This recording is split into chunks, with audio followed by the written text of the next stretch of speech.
Hello easy packing episode 1ல் Valentine's day special red velvet sponge எப்படி செய்கிறதுன்னு பார்க்கலாம்.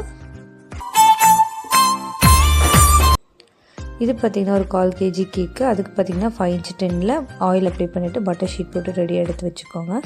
ஒரு பவுலில் பார்த்திங்கன்னா 1/4 கப் மைதா, 1/2 டேபிள்-ஸ்பூன் கொக்கோ பவுட்ரு, 1/4 டீஸ்பூன் வந்து பேக்கிங் பவுட்ரு, 1/8 டீஸ்பூன் வந்து பேக்கிங் சோடா, ஒரு பிஞ்ச் சால்ட் சேர்த்து நல்லா மிக்ஸ் பண்ணிவிட்டு ஒரு சலடையில் பார்த்திங்கன்னா ஒரு 2 to 3 டைம் வந்து நல்லா சளிச்சு எடுத்துக்கோங்க.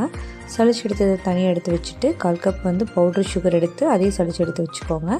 தென் வந்து 1/8 கப்பில் வந்து மில்க்கு, ஒரு டேபிள்-ஸ்பூன் ஆயில், தென் ஒரு முட்டை, அவ்வளோதான். பீட்டிங் பார்த்திங்கன்னா ஒரு பவுலில் வந்து நல்ல ஒரு முட்டையை பார்த்திங்கன்னா உடச்சி ஊற்றிட்டு தென் வந்து இது கூட வந்து வெண்ணிலா எசன்ஸ் இருக்க பார்த்திங்கன்னா அது ஒரு முடி சேர்த்து நல்லா பேர்ல் எல்லோ ஆகணும். ஸோ அது வரைக்கும் பீட் பண்ணிவிட்டு தென் இது கூட சைட் பை சைடாக வந்து சுகர் கொஞ்சம் கொஞ்சமாக வந்து ஆட் பண்ணி நல்லா க்ரீமி கன்சிஸ்டன்சிக்கு பீட் பண்ணி எடுத்துக்கணும்.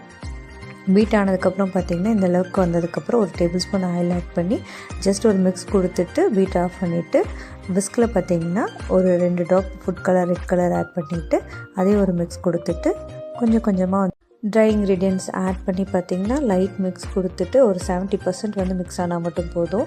தென் ஃபைனலாக மில்க் ஆட் பண்ணி லைட் மிக்ஸ் கொடுத்துட்டு டின்னில் போட் பண்ணி அவனில் பேக் பண்ணி எடுத்திங்கன்னா ஒரு 30 minutes வந்து ஒரு சூப்பரான ஸ்பாஞ்ச் ரெடி ஆகிடும். குக்கரில் பார்த்திங்கன்னா ஒரு 10 minutes மணலோ சால்ட்டோ போட்டு 10 minutes ப்ரீ ஹீட் பண்ணிவிட்டு தென் வந்து டின்னை ப்ளேஸ் பண்ணி 30 minutes பேக் பண்ணி எடுக்கணும். இந்த ஸ்பாஞ்சில் வீட்டில் இருக்க பொருளை வச்சு எப்படி ஐசிங் பண்ணலாம், எப்படி ரெட் வெல்வெட் கேக் மேக் பண்ணலாம் நெக்ஸ்ட் வீடியோவில் அப்லோட் பண்ணுறேன். ரெசிபி டிஸ்கிரிப்ஷன் பிரிண்ட் பண்ணியிருக்கேன். பாய்.